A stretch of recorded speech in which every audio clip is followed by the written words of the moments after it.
Hello all. இன்னைக்கு வீடியோல பெண்கள் மத்தியில அதிகமா காணப்படுற எண்டோமெட்ரியாசிஸ மேனேஜ் பண்றதுக்கும் அதோட சிம்டம்ஸ குறைக்கிறதுக்கும் என்ன மாதிரியான டயட் எடுத்துக்கலாம்னு பார்க்கலாம். எண்டோமெட்ரியாசிஸ்ங்கிறது நம்மளோட யூட்ரஸோட உட்புறத்துல வளர வேண்டிய டிஷ்யூஸ் எல்லாம் நம்மளோட யூட்ரஸ்க்கு வெளியில வளர்ற ஒரு நிலை. ஓவரீஸ், ஃபலோப்பியன் டியூப்ஸ், குடல் போன்ற இடங்கள்ல கூட இந்த டிஷ்யூஸ் உருவாகலாம். இதனால ஏற்படுற சிம்டம்ஸ் என்னன்னு பார்த்தீங்கன்னா பெல்விக் பெயின், இடுப்பு வலி, சிவியர் பீரியட் கிராம்ஸ், கடுமையான மாதவிடாய் வலி, சோர்வு, ப்ளோட்டிங், வயிறு உப்புசம், ஃபர்டிலிட்டி காம்ப்ளிகேஷன்ஸ், கருவுறுதல்ல சிக்கல்கள். இந்த எண்டோமெட்ரியோசிஸை கண்ட்ரோல் பண்றதுக்கு 3 முக்கியமான ஃபேக்டர்ஸ் இருக்கு. அது என்னன்னு இப்ப பார்க்கலாம். முதல்ல நம்மளோட உடல்ல இருக்கிற எஸ்ட்ரோஜன் ஹார்மோனோடைய லெவல், ரெண்டாவது இன்ஃப்ளமேஷன், மூணாவது நம்மளுடைய கட் மைக்ரோபயோ. இந்த எண்டோமெட்ரியோசிஸ் ஒரு எஸ்ட்ரோஜன் ஹார்மோன் டிபெண்டன்ட் டிசீஸ். அதிகமான அளவுல எஸ்ட்ரோஜன் இருக்கும்போது, எஸ்ட்ரோஜன் இம்பேலன்ஸ்டான லெவல்ல இருக்கும்போது எண்டோமெட்ரியோசிஸ் வருது அப்படின்னு சொல்றாங்க. ரெண்டாவது, நம்ம உடல்ல இன்ஃப்ளமேஷன் அதிகமா இருக்கும் போதும் எண்டோமெட்ரியாசிஸ் வர்றதுக்கு வாய்ப்பு இருக்கு. மூணாவது, கட் மைக்ரோபயோ. இந்த கட் மைக்ரோபயோம் சரியான அளவுல இருக்கணும்.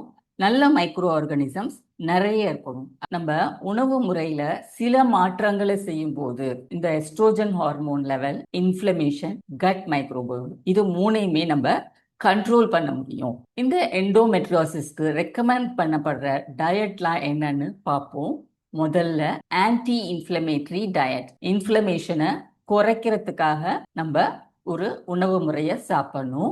அது பார்த்தீங்கன்னா மெயினா பிளான்ட் பேஸ்ட் டயட்டா இருக்கணும். மீன், லீன் மீட் எடுத்துக்கலாம். ரெண்டாவது, அதிக நார்ச்சத்து இருக்கிற உணவை நம்ம எடுத்துக்கணும். இந்த நார்ச்சத்து நம்ம உடம்புல அதிகமா இருக்கிற எஸ்ட்ரோஜனை வெளியேற்றுறதுக்கு உதவுது அப்படின்னு சொல்லப்படுது. நம்ம உடம்புல அதிகமா சர்க்குலேட் ஆகிட்டு இருக்க எஸ்ட்ரோஜன் ஹை ஃபைபர் ஃபுட் சாப்பிடும்போது 20 to 25% கம்மியாகிறதா ஆய்வு முடிவுகள் சொல்லுது. அதனால நார்ச்சத்து நிறைந்த உணவுகள், முழு தானிய வகைகள், சிறுதானிய வகைகள், பருப்பு வகைகள், நார்ச்சத்து நிறைந்த காய்கறிகள், கீரைகள், பழங்கள், இதெல்லாம் நம்ம எடுத்துக்கணும். இது மட்டும் இல்ல, சில nutrients, vitamin C, vitamin E, vitamin D, இதெல்லாம் நம்ம உடம்புல இருக்கிற ஆக்சிடேட்டிவ் ஸ்ட்ரெஸ்ஸை கம்மி பண்ணுது. அதன் மூலம் இந்த எண்டோமெட்ரியோசிஸ் டிஷ்யூ வளர்ச்சியை கண்ட்ரோல் பண்ணுது அப்படின்னு சொல்லப்படுது. அடுத்தது மஞ்சள். மஞ்சள்ல கர்க்யூமின்ங்கிற ஒரு பாலிஃபினால் இருக்கு. இந்த கர்க்யூமின்க்கு anti inflammatory, anti oxidant potential. அதனால நம்மளோட உணவுல டெய்லி மஞ்சளை சேர்த்துக்கணும். அடுத்தது ஒமேகா 3 ஃபேட்டி ஆசிட் நிறைந்த உணவுகளை எடுத்துக்கணும். ஒமேகா 3 நிறைந்த உணவுகள் வலியை குறைக்கிறதுல ப்ரூஃபன் மாத்திரையை விட சிறப்பா செயல்படுவதாக கூறப்படுது. ஒமேகா 3 அதிகமா இருக்கிற உணவுகள்னு பார்த்தா மீன் வகைகள், flax seed, chia seed, avocado. அடுத்து ரெஸ்வீரட்ரால் அப்படிங்கிற ஒரு பாலிஃபினால். இது எதுல அதிகமா இருக்குன்னு பார்த்தா நிலக்கடலை, திராட்சை, பிஸ்தா, ஸ்ட்ராபெரி. இந்த ரெஸ்வீரட்ரால் நம்ம உடம்புல ஆக்சிடேட்டிவ் ஸ்ட்ரெஸ்ஸை குறைக்குது, இன்ஃப்ளமேஷனையும் குறைக்கிறதா ஆய்வுகள் சொல்லுது. அடுத்தது குயர்செட்டின் அப்படிங்கிற ஒரு ஃப்ளேவனால்.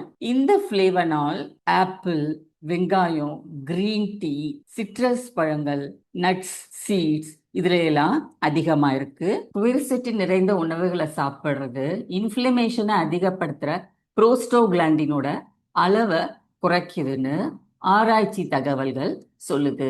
தவிர்க்க வேண்டிய உணவு வகைகள்னு பார்த்தா சிவப்பு இறைச்சி, ரெட் மீட், பால் பொருட்கள். இது சில பேத்துக்கு எஸ்ட்ரோஜன் அளவை அதிகரிக்கலாம் அப்படின்னு சொல்லப்படுது.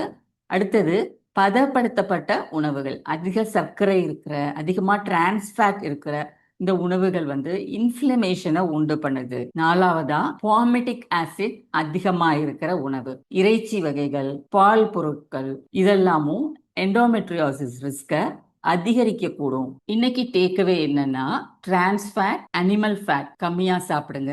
ஃபைபர் ரிச் பிளான்ட் ஃபுட்ஸை அதிகமா எடுத்துக்கோங்க. Plant based anti inflammatory diet எண்டோமெட்ரியோசிஸை மேனேஜ் பண்ண உங்களுக்கு உதவும். எண்டோமெட்ரியோசிஸை மேனேஜ் பண்றதுக்கு இந்த டயட்ரி மேனேஜ்மெண்ட் ஒரு சப்போர்ட்டிவ் கேர் தான், அதாவது ஒரு துணை தான். இந்த டயட்ரி மேனேஜ்மெண்ட் ட்ரீட்மெண்ட்டையோ இல்ல மெடிகேஷன்ஸையோ ரீப்ளேஸ் பண்ண முடியாது.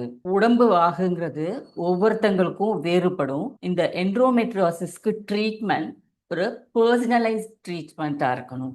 நம்ம உடம்புக்கு ஏற்ற மாதிரி நம்ம டாக்டரை பார்த்து ட்ரீட்மெண்ட் பண்ணிக்கணும். டயட்டீஷியனை பார்த்து உணவு முறை வாங்கிக்கணும். எல்லாத்துக்கும் பொதுவான ஒரு ட்ரீட்மெண்ட், ஒரு உணவு முறைங்கிறது கிடையாது.